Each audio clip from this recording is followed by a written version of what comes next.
Después del lanzamiento de Quantum Set se confirmaron muchas cosas que hasta hace algunas semanas los espectadores y los internautas no podían confirmar, o no por lo menos con una fuente verídica. Es ampliamente conocido que detrás del mundo del entretenimiento existen cosas atroces que rozan el terreno de la ilegalidad. Quantum Set no solo disipó muchas dudas, sino que también dio conclusiones a muchos temas de abuso infantil y algunos temas de abuso de poder. Pero hoy, más que recordar el trasfondo de Dan Schneider y todas las teorías que se tejieron alrededor de él y las que sí fueron reales, quiero dirigir la atención específicamente a una persona que yo no esperaba ni siquiera que apareciera en el documental. Esta figura es posiblemente uno de los testigos más fidedignos de todo lo que existió detrás de la industria del entretenimiento para niños. Jared Drake Bell nació en California un 27 de junio de 1986. Sus padres son Joe Bell y Robin Dodson, la cual fue una jugadora profesional de billar. Drake asistió a algunos juegos de su madre en su infancia. Drake desarrolló una fascinación especial por la música que escuchaba su padre, hacia bandas como Queen y Beach Boys. También desarrolló un gusto especial por algunos actores, como Jerry Lewis, Dean Martin y The Marx Brothers. Entonces fue con este acercamiento al entretenimiento que desde una pequeña edad ya supo que era lo que quería hacer: entretener. Su padre era consciente de esto, y en algún momento en la infancia de Drake, Joe estuvo en busca de alguna actividad para hacer con Drake para convivir más tiempo, y así fue como encontró un aviso publicitario. ¿Tu hijo quiere ser una estrella de televisión? ¿Quiere aparecer en los comerciales? Y entonces dijo: creo que esto es algo que puedo hacer con Drake. Entonces empezó su carrera a sus 5 años con una manager, y haciendo algunos comerciales que tal vez tienes la curiosidad suficiente o la edad suficiente hayas visto. So close. You need a friend to trade with.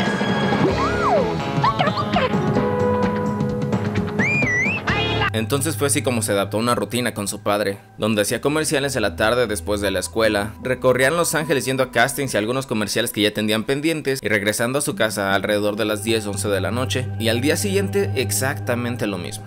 A final de cuentas esto cumplió con lo que Joe quería hacer. Convivió más tiempo con Drake y esto generó una conexión especial entre ellos dos. Después de algo de tiempo, Drake empezó a volverse más recurrente en la televisión, haciendo algunos comerciales y televisión en general, y también algunas películas. Y finalmente en 1999, cuando Drake tenía 12 años, consiguió una audición para The Amanda Show. A Drake se le acerca un hombre muy importante, productor de ese programa, y es el propio Dan Schneider quien le dice: Amanda te quiere a ti en el show.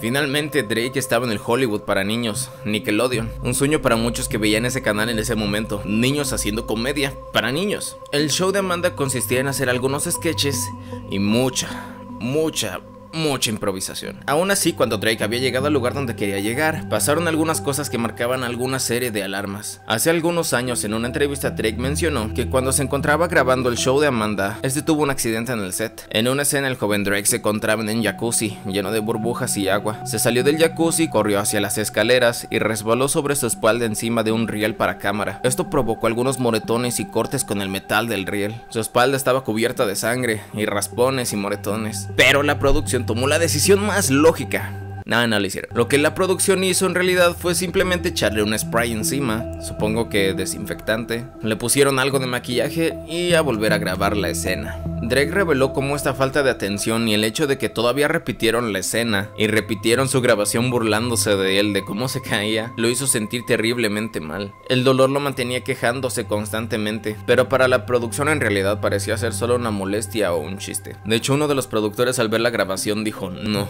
corten eso, porque si alguien lo ve nos vamos a meter en problemas. Vaya, se supone que los adultos deben tomar la batuta en este tipo de situaciones. A final de cuentas ellos saben qué hacer, ¿no?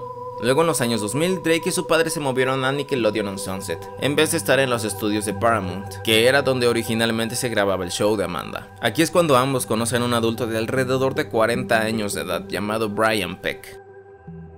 Este mismo había llegado al equipo como coach de diálogo en la segunda temporada del show. A lo que describe Drake es que Brian tenía una personalidad bastante amigable, y es lo que podríamos ver a primera instancia en algunas fotos, en el cómo interactuaba con el equipo de The Amanda Show. Todos se llevaban bien con él, además de que era una persona que ya tenía bastantes años en la industria de Hollywood, entonces tenía muchos contactos de actores muy grandes y de productores bastante importantes. Drake sintió cercanía con Brian Peck porque este mismo sabía mucho de la historia de Hollywood, y eso era algo que le interesaba mucho a Drake. Entonces por este medio comenzaron a volverse más cercanos, y así fue como empezaron a establecer una relación amistosa. Vaya, nadie sospechaba nada. Brian Peck ya tenía un historial de haber trabajado con muchos actores, entre ellos actores jóvenes y entre ellos algunos como Leonardo DiCaprio, y se jactaba de ser muy buen coach de actuación. Entonces fue así como le ofrecieron a Drake y a su padre que él fuera el coach de Drake, ya que esto podría conseguirle muy buenas oportunidades en la industria. Estos mismos hechos fueron los que hicieron que el padre de Drake se sintiera más en confianza. Vaya, ya tiene historial con actores bastante famosos en Hollywood, ya tiene bastantes años trabajando en la industria, sin embargo su padre siempre estuvo al pendiente de su hijo. Entonces las lecciones de actuación fueron establecidas en la casa de Brian Peck. Todo fluyó bien los primeros meses, el show de Amanda, lecciones con un acting coach. Todo parecía pintar bastante bien para Drake. Brian era alguien bastante normal y, como lo dijo Drake, un buen amigo de trabajo. De hecho, se volvieron bastante cercanos, su amistad siendo guiada por los intereses que tenían en común. Aún así, el padre de Drake dice haber tenido bien puesta la vista en su hijo. Vaya, al final de cuentas es su hijo, un menor de edad, entonces hay que ser bastante precavidos. Después empezaron a ver algunos comportamientos bastante extraños. Yo notaba cómo Brian estaba tratando de estar siempre cerca de Drake. Esto levantó una alerta en su cabeza. ¿Cómo puede ser que Drake estuviera en el cuarto de vestimenta y de la nada apareciera Brian para ayudarle a vestirse? Mucho contacto físico, agarrar cintura, agarrar brazos, agarrar espalda, algo que ya había sido visto con Leonardo DiCaprio.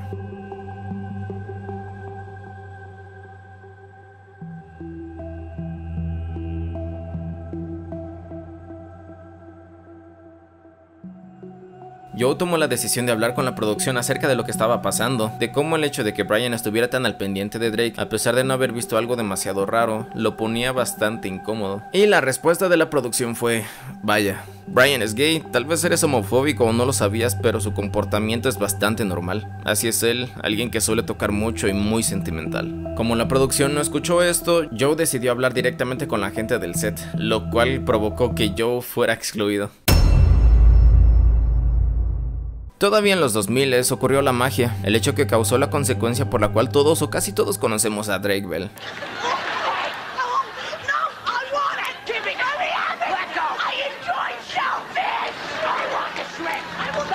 Cuando Drake Bell y Josh Peck hicieron este sketch en el show de Amanda, la producción no pudo evitar notar la química que tenían estos dos. Entonces uno de los escritores del show de Amanda se acercó a Dan Schneider. Nickelodeon ya estaba buscando un show de amigos para meter en su programación, y la producción le señaló a Dan lo obvio: esos dos que estás buscando están justo ahí. En un desayuno, Dan habló con Drake para hablarle de la idea que tenía del show para hacer con Josh y él. Esto emocionó mucho a Drake y su padre. Finalmente había llegado la certeza tan deseada del mundo de la actuación. Ya no tenías que ir a hacer comerciales, ya no tenías que esperar otro llamado, ya no tendrías que ir a castings. A final de cuentas, este es tu show y aquí es donde vas a estar. Ya eres un actor definitivamente recurrente. Bueno, todavía no existe el show, entonces Drake seguía un poco con lo mismo, su actuación y ahora su banda. Aquí es donde Brian mostró un interés bastante sospechoso, siendo que Brian no solo iba a ver su presentación si es que el concierto estaba cerca, sino que Brian estaba dispuesto a manejar otro estado solo para ver a Drake. Aún así, Drake lo vio normal porque eran sus amigos. Vaya, solo son muy buenos amigos que quieren ir a verme a mis conciertos.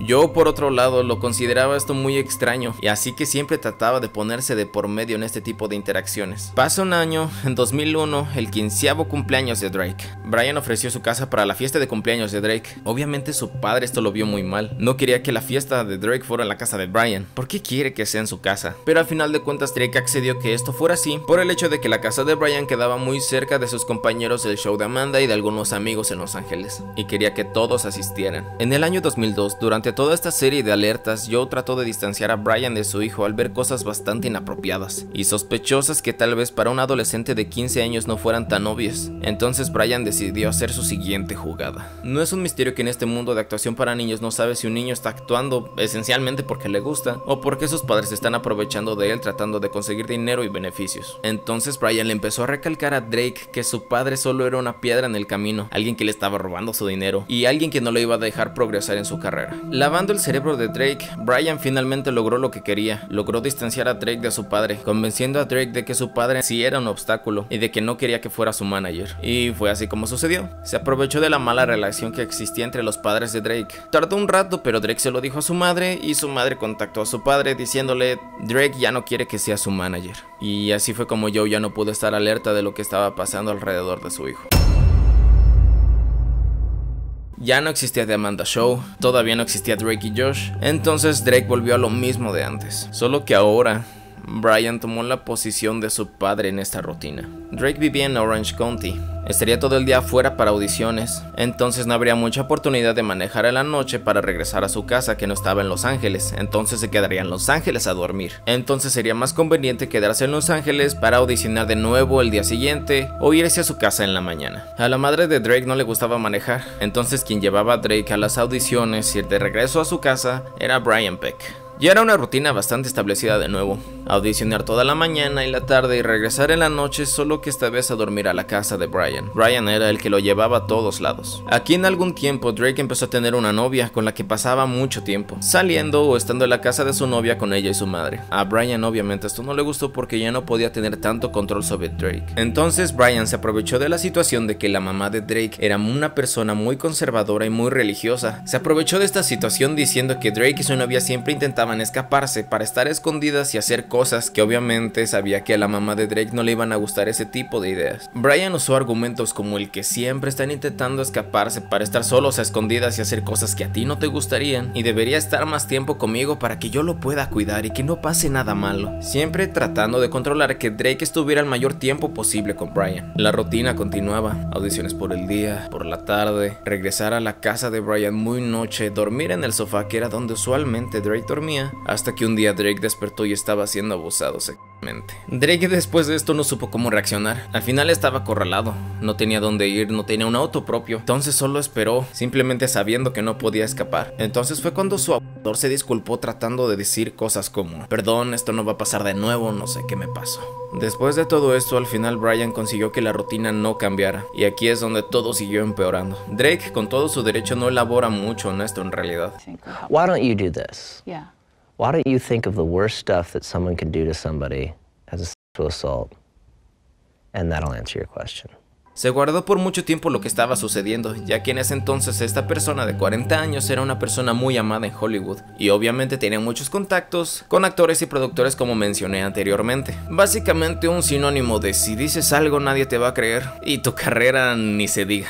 Todo el tiempo Drake se estaba preguntando si podría seguir con lo que tanto amaba, con la actuación, con su banda, y qué iba a opinar la gente de él al saber lo que en realidad había pasado, que si tan solo le iban a creer. Y todo esto continuó por un año completo con las cosas empeorando. Esto también llegó a unos extremos de acoso en los cuales Drake ni siquiera tenía que audicionar, y como quiera Brian se presentaba en su casa y en la casa de su novia solo porque sí. Después de bastante tiempo pasando esta serie de abusos, Drake estaba en la casa de su novia y ocurrieron una serie de cosas, las cuales hizo que la madre de la novia de Drake detectara como cosas bastante extrañas y diera paso a finalizar toda esta serie de eventos. Drake se suponía que iba a ir a Disneyland con este señor. Obviamente Drake no quería ir, entonces finalmente decidió quedarse en la casa de su novia con su novia y con la madre de su novia. Entonces empezaron a llegarle llamadas a Drake a la casa de su novia de Brian, llamada tras llamada tras llamada, hasta que finalmente Drake contestó diciendo que no iría y que preferiría quedarse en la casa de su novia, y esto obviamente molestó mucho a Brian. Entonces fue que Brian empezó a acosar telefónicamente a Drake. Todo este comportamiento tan extraño encendió una alarma en la cabeza de la madre de su novia, y como este señor seguía llamando sin parar, la madre de su novia arrancó directamente el cable del teléfono de la pared y llevó a Drake a la cocina para preguntar por qué un hombre de 40 años está llamando tan intensamente a un adolescente de 15 años. Entonces llevaron a Drake a un terapeuta, pero toda esta serie de cosas que estaban pasando en la cabeza de Drake, como el hecho de qué pasaría si decía algo, lo detuvieron aún más, y simplemente le dijo al terapeuta que nada pasaba. Sí, parecía un comportamiento extraño, pero que él no lo había visto así hasta hace poco. En el 2013 el piloto de Drake y Josh ya había sido filmado. We're never breaking up. As a matter of fact, we're getting married! Oh, man. Brian le pidió a Drake una propuesta bastante bizarra. Deberías pedirle a Dan que yo sea el papá en la serie, tratando de meterse muy bizarramente obviamente a otro entorno donde pudiera controlar y estar más cerca de Drake. Pero finalmente Drake sintió que este show era algo suyo. A final de cuentas el show tiene su nombre, y este mismo hecho hizo que Drake no permitiera que esta propuesta tan bizarra ocurriera. Pasó el tiempo y un día Drake se encontraba hablando con su madre por teléfono. Sin precedentes, Drake explotó y contó todo lo que estaba pasando y había pasado en esos meses. Inmediatamente la madre de Drake llamó a la policía y en cuestión de unas horas Drake se encontraba rodeado de detectives preguntándole qué era lo que había pasado y Drake dando detalles muy específicos de todo lo que había pasado. Después tuvo que estar al teléfono mientras los detectives escuchaban y grababan con una casetera cómo Drake trataba de hacer que Brian confesara todas las cosas que había hecho. Durante todo el tiempo de la llamada, Drake menciona que Brian estuvo preguntando: ¿nos están grabando? Solo imagina la clase de cosas que están pasando por la mente de un adolescente de 15 años tratando de pensar no solo en lo que está ocurriendo, sino en lo que va a ocurrir después de ese acontecimiento. Toda esta situación llevó a Drake a un estado de estrés muy grave, en el cual se le caían mechones de cabello. Ya en agosto de 2003, Brian fue arrestado específicamente por actos lascivos con un niño de 14 o 15 años de edad. Lascivo es básicamente comportamiento sexual ofensivo.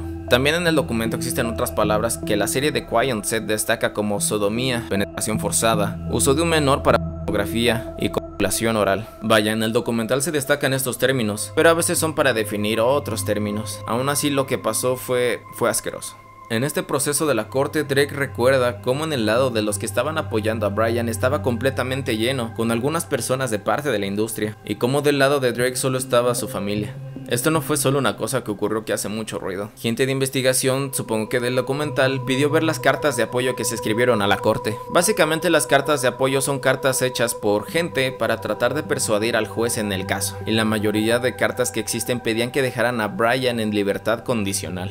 Entre estas cartas hay cartas escritas por actores muy conocidos en ese entonces y también productores. También en algunas de estas cartas se habla de manera en que están culpando a la víctima, diciendo que Brian tuvo que estar bajo una tentación y presión impresionantes para hacer lo que hizo. Ya tiempo después, algunas de estas personas que habían escrito cartas culpando a la víctima se retractaron diciendo que no sabían lo que estaba sucediendo, y si hubieran sabido eso, no hubieran escrito para nada lo que escribieron. Después de todo este acontecimiento de la corte, amigos de Drake se comunican con él para preguntarle: ¿supiste lo que pasó con Brian? Obviamente ellos no sabían que se trataba de algo que tenía que ver con él. Regresando al set, Dan Schneider se acercó con Drake para preguntarle directamente si lo que estaba sucediendo se trataba de algo de él.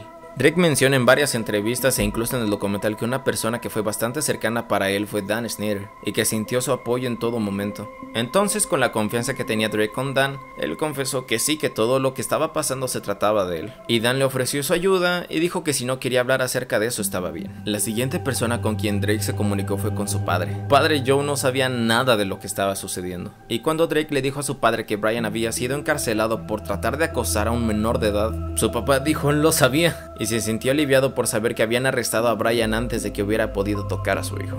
Obviamente Joe no sabía por quién lo habían arrestado exactamente. My name's Drake Parker. I'm Josh Nichols. Finalmente el piloto de Drake y Josh fue aceptado, y este fue el alivio, la zona segura, estar con la gente que quería, hacer lo que quería, y todo este conjunto simplemente fue un levantapeso. Aún así ocurrieron eventos que años después hicieron bastante ruido a los espectadores. Drake menciona que muchas de estas cosas que, sí, vaya, ocurrieron, pero fueron maximizadas por los medios. Simplemente sea lo que sea que hacía, terminaba siendo maximizado o terminaba siendo nota, y también con el sesgo que existe actualmente donde si sale un TikTok simplemente ya es un hecho. Cosas que sucedieron recientemente menciona que también se maximizaron. También contribuyó el hecho de que sí se quiso anestesiar con alcohol y que quiso escapar en algún momento. Pero después de todo el tema de la corte, menciona que cada error que cometía simplemente se hacía nota en los medios. Mientras que su abusador, después de cumplir los 16 meses de condena, terminó trabajando de nuevo en un show para niños. He was sentenced to 16 months in prison, 16 months, and I think only of which he served maybe 4. And when he got out, he was a registered offender, went right back to work on the Disney Channel, on Fox. Después de la cantidad de accidentes posteriores a la serie de Drake y Josh, la gente pensaba cosas como: pues sí, como es millonario, obviamente no tiene nada de qué preocuparse, obviamente se droga, obviamente toma alcohol, obviamente conduce alcoholizado y hace lo que quiere porque ya tiene la vida resuelta. Algo que muchos creemos que pasa con todos los actores que están en televisión. Drake después explicó que nadie del cast recibe regalías por la serie de Drake y Josh. Esto simplemente significa que cada vez que tú lo ves en la tele, que lo retransmiten una y otra vez, ellos no reciben ningún porcentaje de eso. Incluso años después de la serie entró en bancarrota y perdió su casa. Tiempo después encontró otra oportunidad en México. oportunidad de hacer de nuevo sus conciertos, de actuar algunas veces en algunos comerciales, y comenzó a dirigir su contenido para el público mexicano y latino. Y en su último video musical, I Kinda Relate, menciona absolutamente todo lo que te estoy contando. El mundo de la actuación es bastante incierto. Puedes pasar mucho tiempo buscando una oportunidad y cuando finalmente la tienes solo es una oportunidad para hacer un comercial, una aparición en una serie de televisión y tienes que seguir buscando el siguiente trabajo. No existe certeza de que te vaya bien a menos que ya seas una persona bastante bien posicionada. Drake se encontraba en eso de pequeño. Algunas apariciones en comerciales, algunas apariciones en televisión, algunas apariciones en películas, hasta que llegó The Amanda Show. Esto es solo uno de muchos actores que existen y existieron dentro de la industria del entretenimiento, que han sido víctimas de lo que existe detrás. ¿Qué si cierta cadena es culpable? ¿Qué si cierto logo de la cadena se parece a la isla Epstein? Esto también nos recalca que siempre debemos poner atención, entender qué es lo que está pasando allá afuera. Y esto también no solo existe en el entretenimiento en Estados Unidos. Varias personas de este lado del continente también han sufrido de abusos. Un director trató de abusar de mí sexualmente. Es esencial prestar atención. He's still working? Well, hopefully after this documentary, no.